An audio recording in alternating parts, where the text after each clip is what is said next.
अनर्पितचरिं चिरात् करुणयावतीर्णः कलौ समर्पयितुं नतोज्ज्वलरसां स्वभक्तिश्रियम् हरिः पुरटसुन्दरद्युतिकदम्बसन्दीपितः सदा हृदयकन्दरे स्फुरतु वः सचिनन्दनः। हरे कृष्णा कृष्णा कृष्णा हरे हरे हरे राम राम राम हरे हरे।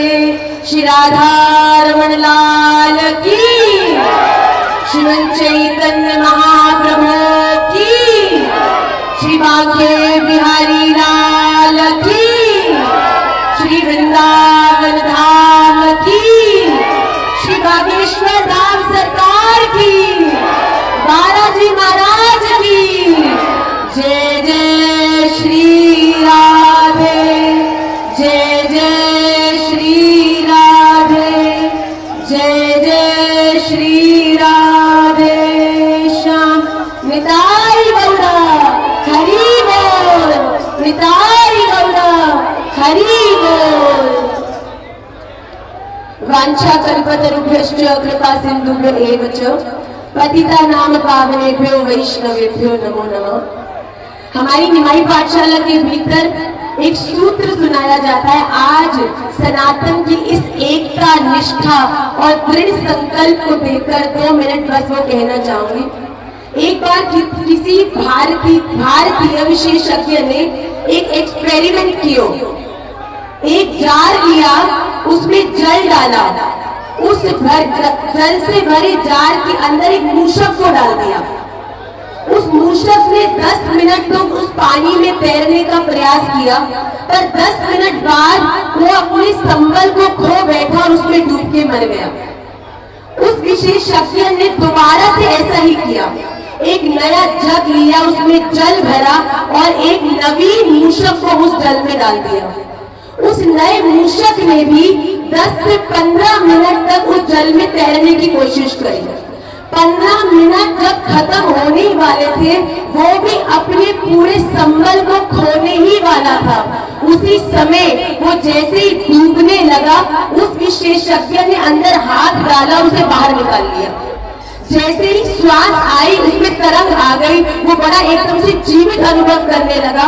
उस विशेषज्ञ ने उसे प्यार किया, कुछ खाना खिलाया, उसको खूब देर तक लाड किया और फिर से उसी जल में फेंक दिया। अब वो मूषक तैरने लगा। पहले जो मूषक केवल 10 मिनट तैरने के बाद अपना संबल खो चुका था, वो ही मूषक अब 15 मिनट हो गए, 20 मिनट हो गए, आधा घंटा हो गया भैया, 1 घंटा भी पार हो गया, उस जल में तैरता रहा। उस मूषक ने अपना संबल नहीं खोया। क्यों? क्योंकि अब वो जानता था कि अब कोई कुछ भी कर ले, मैं डूबूंगा नहीं।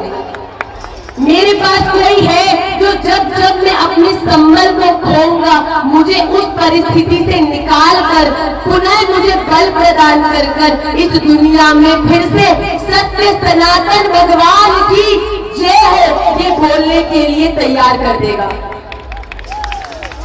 मुझे ऐसा लगता है आज का जो ये हमारे निमाई पाठशाला का सूत्र था, वो हमारे पूज्य धीरेन्द्र शास्त्री जी महाराज के लिए खूब लागू होता है। भैया इस समय दुनिया में हर व्यक्ति अपनी अपनी परिस्थितियों में उलझकर अपने जीवन को बड़ा कठिन बनाता है। अरे भैया कुछ यहाँ आके देखिए, कुछ ऐसे लोगों का भी दर्शन करके अपने जीवन को सफल बनाइए जो केवल स्वहित के लिए नहीं बल्कि नाहं विप्रो न नरपति नापि वैश्यो न शूद्रो नाहं वर्णी न च गृहपतिर्नो वनस्थो यतिर्वा किंतु प्रोक्तिर्निखिल परमानंद पूर्णामृता गोपी भरतु पद कमलयोर दास दातारि दातः शरणदासये साधु जात तत्सरसि जोतर श्री मुषादृश सूरत नाटते अशुल्क दातिका वरद निघ्नतो नेह किंवदा। जिसने केवल मुंह से बताया नहीं है बल्कि करके बताया है कि एक ठाकुर जी के चरणाश्रित उनके दासों के भी दासों के दास का चरित्र कैसा होना चाहिए। मैं बहुत प्रेरित हूँ, मैं बहुत अपने आप को आज बलशाली अनुभव कर रही हूँ। आप सब भी कल के बाद अपने अपने यथास्थानों पर चले जाएंगे, पर भैया याद रखना हम सब उस मूषक की तरह हैं जो जल में, इस संसार रूपी जल में जाएंगे।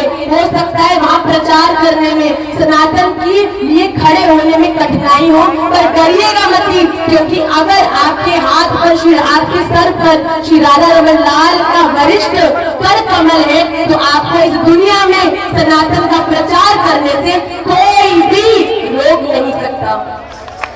इस सनातन यात्रा का उद्देश्य किसी अन्य धर्म को नीचा दिखाना नहीं, बल्कि सभी सत्य सनातनियों को उनके बल का दर्शन कराना है। भैया खूब आनंदित रहिए, महाराज जी के स्वास्थ्य के लिए भी खूब प्रार्थना करिए। हम देख रहे हैं हम लोग कितना स्वास्थ्य भी प्रतिकूल है, कितनी और स्थितियां भी हैं, पर महाराज जी सबको साइड में रखकर केवल हम सबको बल देने के लिए इस यात्रा को कर रहे हैं। तो हम सब भी प्रार्थना करें, क्योंकि जितना बल प्रार्थना में है उतना किसी में नहीं है।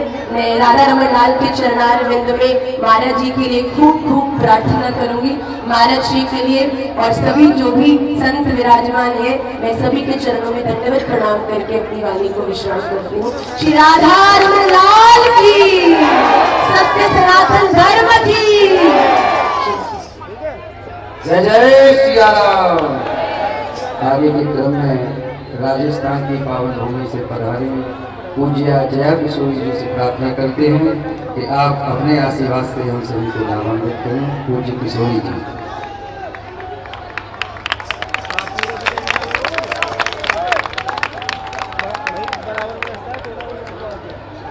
बोलिए कृष्ण कन्हैया लाल की। सबसे पहले सभी आदरणीय संतों को मेरा शिक्षक नमन, बहुत प्रणाम। आप सभी भक्तों को मेरा प्रणाम। आप इतनी संख्या में यहाँ आए और आदरणीय देवी शास्त्री जी को बहुत बहुत शुभकामनाएं, क्योंकि आप बहुत कठिन कार्य करने जा रहे हैं। 18 अध्याय 700 श्लोक और उसके बाद भी भगवान को विराट रूप दिखाना पड़ा था, तब जाके अर्जुन ने शस्त्र उठाए थे। तो हिंदू जलाना इतना आसान नहीं है, बहुत मेहनत का कार्य है, पर ये कार्य वो कर रहे हैं और हम सभी उनका साथ दे रहे हैं इसमें। पर मैं एक ही बात कहना चाहूंगी आप सभी से, इस यात्रा में आप सभी शामिल हैं। कल दर्शन करके आप सभी अपने अपने स्थान चले जाएंगे, पर एक आप सभी से निवेदन है, प्रार्थना है, इस यात्रा से एक वचन अपने साथ लेकर जाए कि आज के बाद कभी भी कोई भी आपसे पूछे कि आप कौन हैं, तो आप ये ना कहें हम ये हैं, हम वो हैं, हम यहाँ से हैं, हम वहाँ से हैं, आप कहें हम सनातनी हैं। तो ये एकता हम सब में आए कि जो भी बदलाव है कि हम ऐसे वो नहीं है, हम सिर्फ सनातनी हैं, तभी हम जाके एक साथ खड़े होंगे। तो यही इस यात्रा का मूल मंत्र है, उद्देश्य है, और आप सभी से ही प्रार्थना है। और मैं अपनी बात यही कहकर विराम करना चाहूंगी कि आप सबका उत्साह देखकर और कल इस यात्रा को सफल देखकर पूरी दुनिया में एक ही संदेश जाएगा हम सभी सनातनियों की तरफ से। पतवार के बिना ही मेरी नाव चल रही है, हैरान है जमाना, मंजिल भी मिल रही है, करता नहीं है कुछ भी, सब काम हो रहा है, करते हो तुम कन्हैया,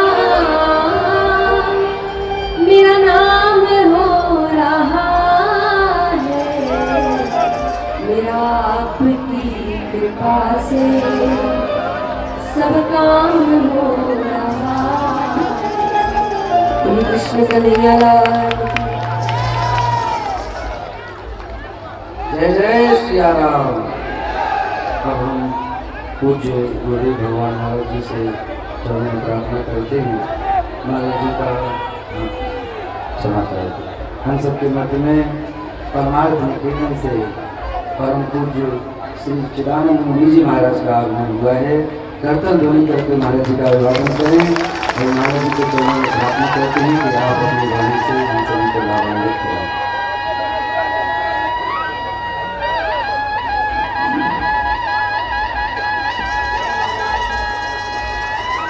भारत माता की। दोनों हाथ उठा के शाबाश। अभी यात्रा की शुरुआत है तो दोनों हाथ उठा के ऊर्जा का अनुभव करें और इस पूरे विश्व से ऊर्जा का अनुभव करें। भारत माता की। वंदे वंदे सनातन धर्म की। हर हर महादेव। मुझे बड़ी प्रसन्नता है आज भारत के सभी युवा संतों के बीच में और जो अपने आप को युवा समझते हैं उन सब के बीच में बैठकर इस युवा भारत को युवा बनाए रखने के लिए ये सनातन यात्रा है। जितने भी लोग हैं सभी लोग धक्का ना दें एक दूसरे को। अब ये धक्का देने का समय नहीं है भैया। अब ये समय आया है जब एक दूसरे के साथ रहकर इस यात्रा को आगे बढ़ाना है। ये सनातन एकता की यात्रा नहीं बल्कि सबको एक होने की यात्रा है। सबके साथ एक होने की यात्रा है। सनातन यात्रा का मतलब है संसार की यात्रा, सबकी यात्रा, सारे समाजों की यात्रा, एक हो जाने की यात्रा। समय आया है। एक युवा ने सबसे बढ़िया बात यह की है, पहली बार एक युवा तापस कुमार ने, बागेश्वर सरकार ने पूरे भारत के युवा संतों को भी एक करने का जो दर्शन कराया है, आज इसी की आवश्यकता है। संत मिलते थे, सब मिलते थे, लेकिन कई बार युवा सन्यासी, युवा कथाकार, युवा चिंतन कराने वाले, चिंतन देने वाले कई बार अलग अलग दिशाओं में काम कर रहे थे। लेकिन सनातन एकता यात्रा से अब सब एक दिशा में काम करेंगे कि अब भारत को इस सनातन के उन मंत्रों से जोड़ना है जो सबके लिए है। सच तो ये है, सनातन की यात्रा मैं इसलिए कह रहा हूं ये सबकी यात्रा है क्योंकि सनातन धर्म में एक बात बड़ी विशेष है, वो ये है सर्वे भवन्तु सुखिनः की यात्रा है ये। आप देखिए, मैं किसी का विरोध नहीं करता हूं।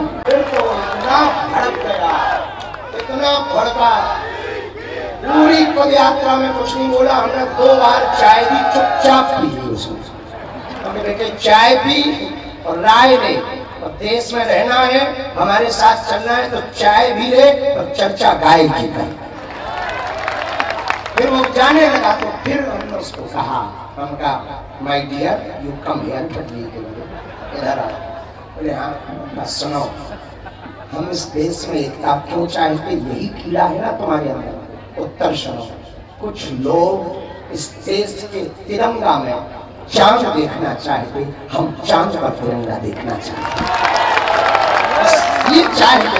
बोले इससे क्या होगा, उनकी एकता से यदि कास्टजम शून्य होगा, राष्ट्रवाद बढ़ेगा। कास्टवाद शून्य होगा तो जातियों में बटे हुए व्यक्ति ऊंच नीच, अंगड़ा पिछड़ा, जात पात की लड़ाई में अपनी एनर्जी खत्म करने की बजाय राष्ट्र को आगे बढ़ाने में अपनी ऊर्जा को लगाएंगे, भारत विश्व बनेगा। हम ये करना चाहें। आज भी गांव में, कई विवाहों में घोड़ियों पर नहीं बैठने दिया जाता। आज भी गांव में भेदभाव के नाम पर बांट दिया जाता। इसी छुआछूत और भेदभाव में सनातन से कई लोग विमुख हो गए। कोई बुद्धिस्ट बन गया, कोई हलीउल्लाह वाला बन गया। सनातन की सबसे बड़ी कमजोरी है, इस्लाम धर्म को कोई स्वीकार करे तुरंत चच्चा जान हो जाता है, अम्मी जान हो जाता है।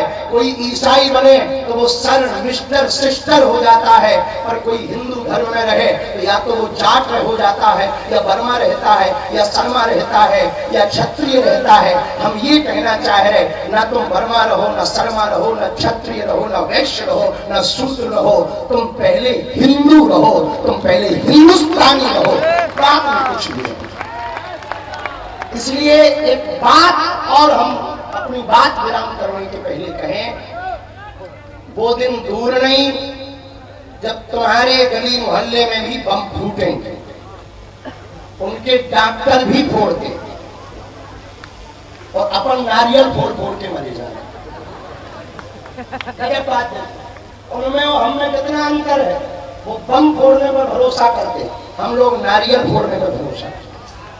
इसलिए वो मार देते, हम लोग गिनती करते रहते, हम लोग गिनती भर करते रहते हैं।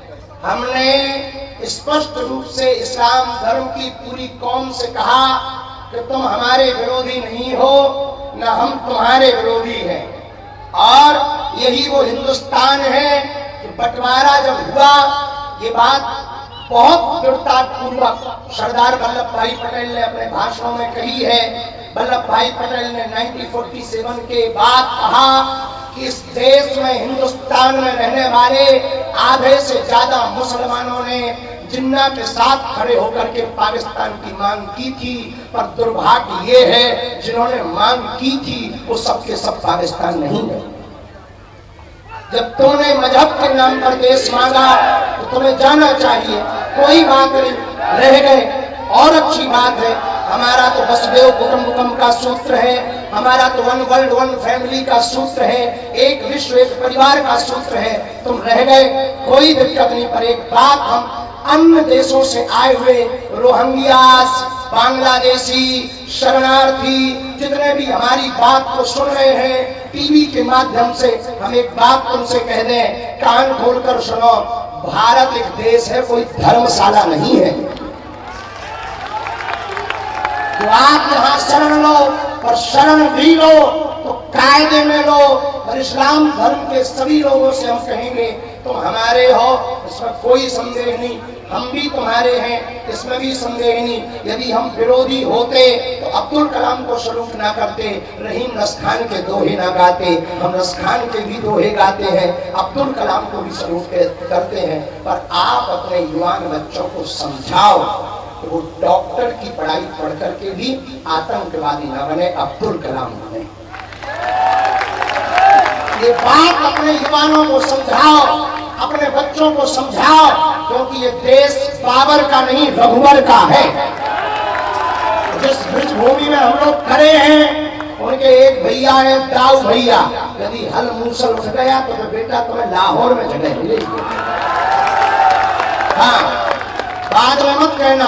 और जिन्हें अभी महाराज जी ने संकेत किया, परमात्मा निकेतन वाले पूज्य महाराज जी ने, कि कुछ लोग इस देश में ऐसे हैं, खाते भारत का है, गाते पाकिस्तान। वंदे मातरम क्यों नहीं बोलेंगे आप?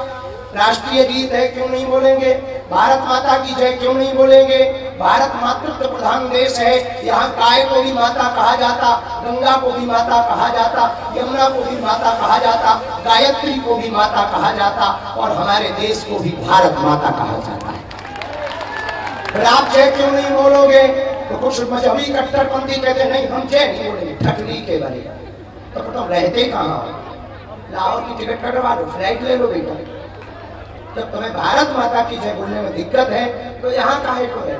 भैया हम तुम्हारे विरोधी नहीं, पर एक बात हम फिर हिंदुओं को कहेंगे, हमें इन बातों पर भी ध्यान नहीं देना। हिंदू वो नहीं है जो मुसलमानों को गालियां दे, हिंदू वो है जो सनातन को तालियां दे। हमें इस्लाम या ईसाइयों का विरोध नहीं करना हिंदू एकता से, हमें अपनी संस्कृति को बढ़ाना है, अपने बच्चों को पाठ पढ़ाना है, घर पर भगवत ध्वज लगाना है, गांव से भेदभाव छुआछूत मिटाना है और भारत को भव्य बनाना है। और उसके लिए सब संत बड़ी कृपा करके कष्ट पा रहे संत फिर भी चल रहे। मां बद्रीनाथ वाले महाराज जी की तो नाक से खून निकला। हमने कहा कि बहुत गर्मी है, आप रुक जाओ, नहीं माने, बोले नहीं हम चलेंगे। महंत राजू दास जी भी, माधव भैया भी और सब संत बहुत कष्ट पा रहे, फिर भी सब संत ये जो आज पधारे ये भी कोई कई हजार किलोमीटर से पहुंचे, रातों भर चल कर आए। महाराज जी भी बाहर थे, वो भी कृपा की। महाराज जी तो विदेश भी गए थे, विदेश से चल करके महाराज जी आए। लेकिन ये किस लिए आए? केवल आशीर्वाद देने आए थे? आशीर्वाद देने तो आए हैं, ये बताने आए हैं कि भारत को एक करने के पहले हम साधु समाज को एक कर चुके। हमारे सब महापुरुष एक साथ इसलिए खड़े हैं, सब संत एक साथ इसलिए खड़े हैं कि ये जो काम है ये देश के लिए है, ये जो कार्य है एकता का आने वाली पीढ़ियों के लिए है। हमारी हाथ जोड़कर प्रार्थना है सभी पदयात्रियों से, आप घर जाएं, ये विचार लेकर जाएं, भारत को छुआछूत भेदभाव मुक्त बनाएंगे। कोई पूछेगा तो परिचय हिंदू और हिंदुत्व बताएंगे, घर पर भगवान लगाएंगे, माथे पर टीका लगाएंगे ताकि सनातन फीका ना हो। और जब किसी हिंदू पर कोई विपदा आएगी तो सबसे आगे आएंगे। बस इन विचारों को आपको घर ले जाना है और कल से इसी पर कार्य करना है। आज रात को हम आपको राधा गोविंद जी मंदिर में मिलेंगे, क्योंकि आज बहुत लेट हो गए हैं, थोड़ा चलना जरूरी होगा, समय पर चलना जरूरी होगा, जल्दी चलना जरूरी होगा, तो थोड़ा स्पीड से चलेंगे। दोपहर का भोजन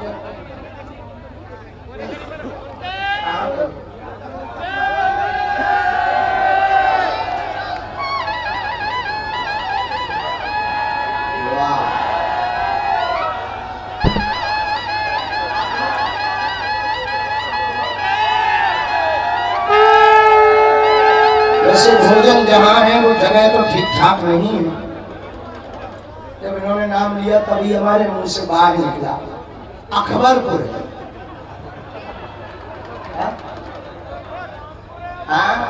रघुबरपुर होना चाहिए।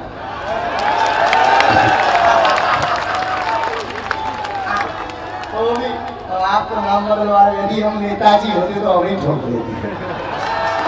अरे भाई आगे निकालो। हाँ ये ठीक है, यादव हरियाणा ढाबा के पास। भैया इतनी माला लें कि हमारे जैसे दो चार चपजे हैं। बैठ जाओ माले पर, बैठ जाओ, बैठो। अभी शपथ सामूहिक अर्जी और राष्ट्रगान रह गया है, सब लोग हाथ आगे बढ़ाओ। अच्छा अच्छा अच्छा, ऐसे बढ़ाओ। हम सब हिंदू सनातनी शपथ लेते हैं जीवन भर सनातन धर्म का पालन करेंगे। हम सब हिंदू सनातनी शपथ लेते हैं संत और ग्रंथ के अनुसार जीवन जिएंगे। हम सब हिंदू शपथ लेते हैं भारत में अवैध धर्मांतरण नहीं होने देंगे। हम सब हिंदू शपथ लेते हैं गांव शहरों को भेदभाव छुआछूत मुक्त बनाएंगे। हम सब हिंदू शपथ लेते हैं हिंदुत्व के लिए कार्य करेंगे, हिंदुत्व के लिए जिएंगे और हिंदुत्व के लिए ही मरेंगे। हम सब हिंदू शपथ लेते हैं ब्रज क्षेत्र को मांस मदिरा मुक्त करेंगे। हम सब हिंदू शपथ लेते हैं यमुना मैया को निर्मल करने का पूर्ण प्रयत्न करेंगे। हम सब हिंदू शपथ लेते हैं भारत को हिंदू राष्ट्र बनाकर नहीं, शपथ लेते हैं, शपथ लेते हैं, शपथ लेते हैं। हारे हारे ब्रजवासी खड़े हैं यहाँ, हाथ उठाओ।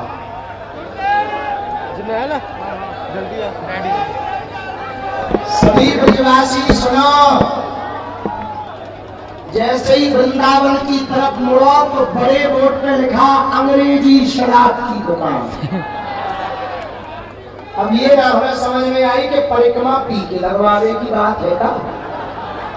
अरे भैया ठाकुर जी की नगरी है, यहाँ इनको का काम है? पूरे ब्रजवासी संगठित होकर प्रण करवे, ब्रज क्षेत्र में अब मांस मदिरा नहीं चलेगी। कौन कौन ब्रजवासी तैयार है? हम आगे अपनी बात रखेंगे, कल भी रखेंगे, संतों से भी रखेंगे, और ब्रजवासी तैयार हो जाएं। वो दिन दूर नहीं है जब जिनकी दुकानें हैं उन्हें मजबूर होना पड़ेगा कि हम भैया, अरे भाई परिक्रमा वृंदावन के किनारे पे काहे को रख रहो। वो दिन दूर नहीं कि जब परिक्रमा में बिकेगी। आज कोने पे बिक रही तो परिक्रमा में बिकेगी। तो हमारे जैसे श्रद्धालु आते हैं, क्या सोच के आते हैं?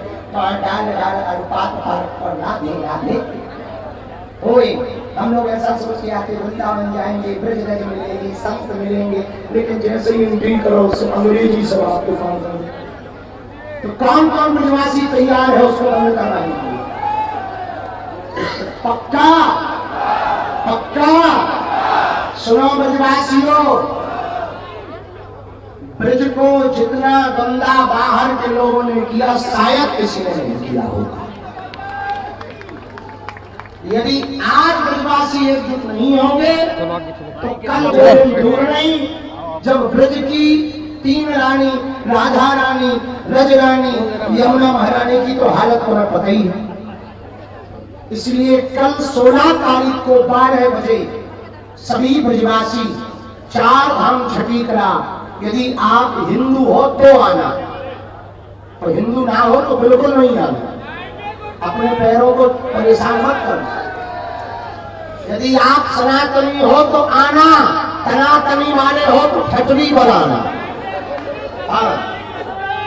कल 12 बजे सभी सनातनी 4 धाम छठी कला पर पहुंचे। वहां पर सभी संतों के सामने एक नया उद्घोष किया जाएगा।